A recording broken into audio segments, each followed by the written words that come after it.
사실 최근 몇 년간 죽도밥도 아니었습니다. 엔비디아 실적 발표를 27일 날 합니다. 8월 달에 테스트 통과하는 거 아니냐, SK 하이닉스에 밀렸던 삼성전자에게는 날개를 다는 게 아니냐, 특히 트럼프 대통령이 이제 탈중국 정책을 펼치고 있는데 이런 것들을 종합해보면 전반적인 지금 2차 전지의 훈풍이 불고 있는 상황이라서 더 이상 망가지긴 쉽지 않다.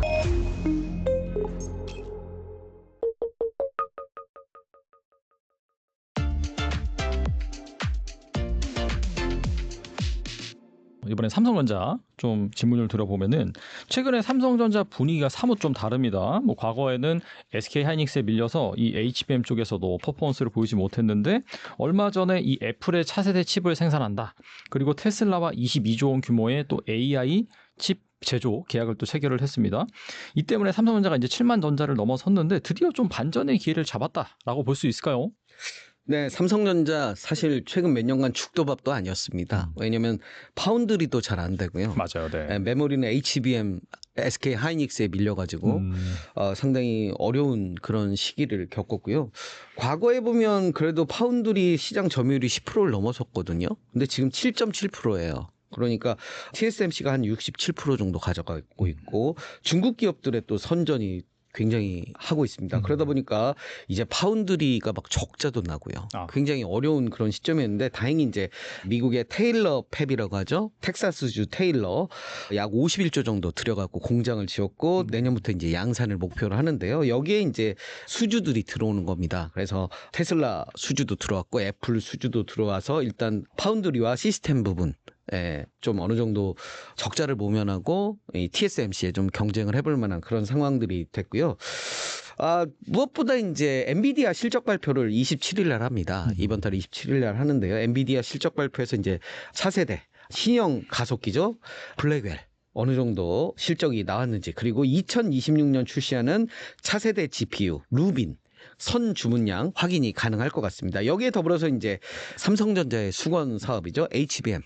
엔비디아에 과연 퀄리티 테스트를 통과해서 납품을 할 수 있겠느냐, 이 부분인데 지금 뭐 외신이나 그리고 모건 스탠리 뭐 이런 증권사들의 이야기를 종합해 보면 8월 달에 테스트 통과하는 거 아니냐, 이런 이야기들이 뭐 나오고 있어요. 그래서 이 테스트를 통과하게 된다면 그동안 SK 하이닉스에 밀렸던 삼성전자에게는 날개를 다는 게 아니냐라는 생각이 들고요. 이제 이 5세대라고 하죠. HBM3 이 퀄리티 테스트를 통과하고 이제 차세대 6세대죠. HBM4 이 샘플도 엔비디아 등에 납품을 했다고 그래요. 근데 HBM4 같은 경우는 SK 하이닉스보다 더 고퀄리티의 상품이라고 알려져 있거든요. 그래서 엔비디아의 실적 발표를 하면서 블랙웰에서 루빈으로 얼마나 이게 이제 전환이 빨리 이루어지느냐에 따라서 그 HBM4에 보다 강점이 있는 삼성전자가 SK 하이닉스에 맞서서 강한 어떤 메모리 섹터에서도 주도권을 줄 수 있지 않느냐라는 기대감을 갖는 거죠.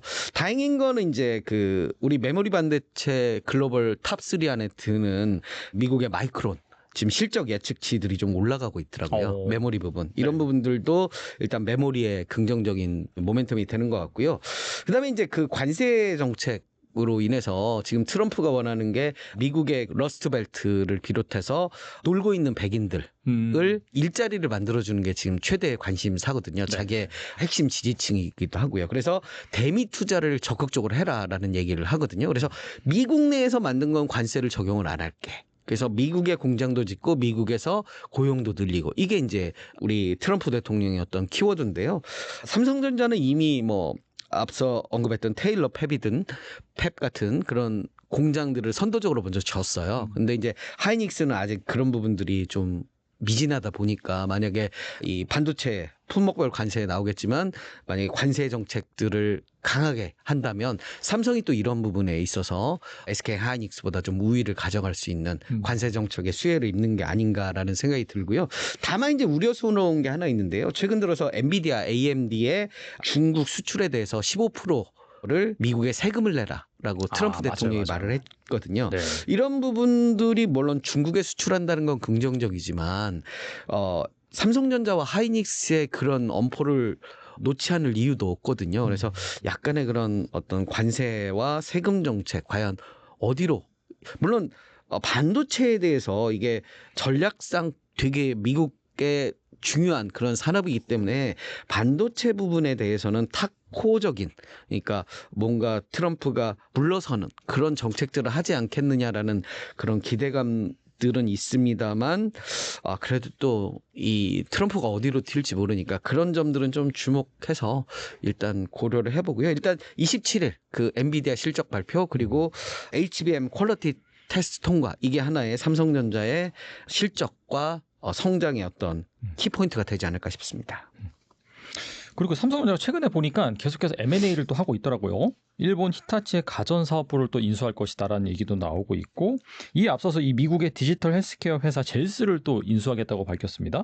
지난해에는 뭐 다들 아시죠? 이 레인보우 로보틱스 지분 인수하면서 최대 주주가 됐고, 뭐 영국의 옥스퍼드 시멘틱 테크놀로지, 올해 또 하만 통해서 미국 마시모 오디오 사업부, 독일의 냉난방 공조 기업 플렉트 그룹 각각 인수를 했습니다. 이 삼성전자가 M&A 계속하고 있는데 이건 어떻게 생각하시나요? 일단 삼성전자 그 컨퍼런스 콜에서 밝힌 내용인데요. 삼성전자가 M&A도 열심히 하고 있다. 그래서 올해 40여 개 업체에 1조 2천억 달러 정도 투자했다. 뭐 이런 발표도 했는데요. 일단 포커스는 정해져 있는 것 같습니다. AI, 로봇, 네. 데이터 센터, 디지털 헬스, 이런 첨단 산업 분야, 시장을 이끄는 그런 기술 분야에 대해서 M&A를 지속할 것으로 예상이 돼요. 그래서 뭐 레인보우 로보틱스 같이 로봇 기업을 인수를 하면서 지분 투자를 한 거죠. 그러면서 빠르게 이제 로봇 회사가 되어 가고 있고요. 히타치 같은 경우는 이미 글로벌 사업부를 팔았고, 지금 일본 내 가전 사업 부분을 이제, 사실 이게 이제 백색 가전 부분이 좀 AI 시대에 맞춰서 보니까 좀 뒤처진 산업이기도 하거든요. 그렇죠. 그래서 히타치가 네. 이제 선택과 집중 차원에서 이제 팔게 됐는데, 물론 삼성전자 말고도 LG전자도 많은 관심을 가지고 있거든요. 그래서 삼성전자가 히타치를 인수할지는 모르겠지만, 삼성전자의 기본 컨셉은 AI, 로봇, 데이터 센터, 디지털 헬스 등 또 전장 사업에도 많이 진출해 있잖아요. 그래서 그런 부분들을 뭐 어떤 신기술이라든지 그런 첨단 산업 분야에 좀 더 포커스를 두지 않을까 해서, 히타치 가전사업부 인수가 과연 삼성전자가 그거를 가져갈 것이냐. 근데 뭐 그렇게 막 적극적일까라는 저는 퀘스천은 좀 있습니다. 왜냐하면 M&A의 어떤 기본적인 개념과는 좀 다를 수가 있어서. 네. 아무튼간에 그 삼성전자가 보니까 종합 이런 AI 하드웨어 회사 그런 것들을 노린다라는 생각이 드네요. 작가님 말씀 들어보니까. 네네네. 그리고 이제 2차 전지 이슈 좀 살펴보겠는데, 중국 배터리 기업들이 미국 시장에서 발을 빼면서 북미 ESS 시장에 큰 공백이 생기고 있습니다. 이에 따라서 한국 배터리 3사가 그 자리를 메울 것이다라는 기대가 커지고 있는데, 과거에도 이렇게 빈자리를 기회로 삼은 산업들이 있었는데 이번에 한국 2차 전지 기업들이 그 역할을 해낼 수 있을까요? 불과 한 2, 3년 전만 하더라도 2차 전지가 우리나라의 반도체와 같은 큰 힘을 가질 것이다라고 다들 예상을 했었잖아요. 한때는. 맞아요. 네네. 네, 그래서 굉장히 뭐 정권도 민주당 정권이었고요. 그래서 친환경 정책, 그중에 2차 전지 산업에 대해서 미국 정부가 적극적으로 밀어줬는데, 이제 공화당 정부, 트럼프 정부가 되면서 기존의 지지 기반인 석유 산업, 그리고 이런 부분들의 좀 뭐 중요성을 많이 강조를 하다 보니까 사실 2차 전지가 좀 많이 몰락을 했었던 그런 부분도 있고요. 네. 또 중국에서의 그런 덤핑, 과잉 생산, 그리고 서로 막 경쟁하는 이런 부분들 때문에 더더욱 이제 우리가 좀 어려운 그런 시기를 겪지 않았나라고 생각이 듭니다. 다행인 것은 이제 트럼프 행정부의 탈중국 정책, 그리고 에너지 저장 장치라고 하죠. ESS 시장의 확대, 그리고 중국 정부가 이제 난립한 이런 어떤 경쟁, 중국 내에서의 경쟁, 이런 것들을 좀 조정하면서 리튬 가격이 좀 회복을 하고 있거든요. 그래서 리튬을 막 서로 막 만들다 보니까 원가 이하로 지금 막 떨어지고, 한때 키로당 582원까지 리튬 가격이 2022년 올랐어요. 그러다 보니까 양극재 기업의 어떤 주가, 그리고 실적의 그 근본이 리튬 가격인데요. 그때 당시만 하더라도 굉장히 이제 이 양극재 기업들의 어떤 미래 전망치도 좋았고요. 근데 이제 이게 지난 6월에 이제 10분의 1 수준인 52원까지 떨어져가지고 네네. 뭐 거의 이제 다 망한 거죠. 미리 이 리튬은 미리 사두잖아요. 맞아요. 네. 그러니까 재고 손실이 보고 그런데 이제 최근 중국 정부가 이제 나서서 리튬 광산 가동을 중단시키고 그래서 나름의 이제 감산 조치에 나서면서 리튬 가격이 어느 정도 회복이 되고 있어요. 저는 이게 이제 그 중국 정부의 어떤 자원 에너지의 무기화 의 일종이라고 생각을 하고요. 지금 전 세계적으로 리튬은 거의 저기 중국에서 만들어지고 있으니까 이걸 자원으로 이제 하나의 뭐 적정한 무기화를 하지 않을까라는 그런 생각이 들어서요. 그래서 이런 부분들이 종합해 보면 이제 저기 어려운 시기는 지나가지 않았느냐. 그리고 트럼프 대통령이 이제 임기가 벌써 뭐 이제 4년 임기 중에 상당 부분 지났거든요. 그렇기 때문에 다음 정권에서 만약에 민주당 정권이 된다 그러면 친환경 정책을 좀 드라이브를 강하게 걸 테고요. 그러면 지금보다는 좀 나은 상황이 벌어지지 않겠느냐라고 생각이 듭니다. 특히 트럼프 대통령이 이제 탈중국 정책을 펼치고 있는데 그 중에 하나가 하나의 크고 아름다운 법안이라고요. 대규모 감세 법안을 했는데요.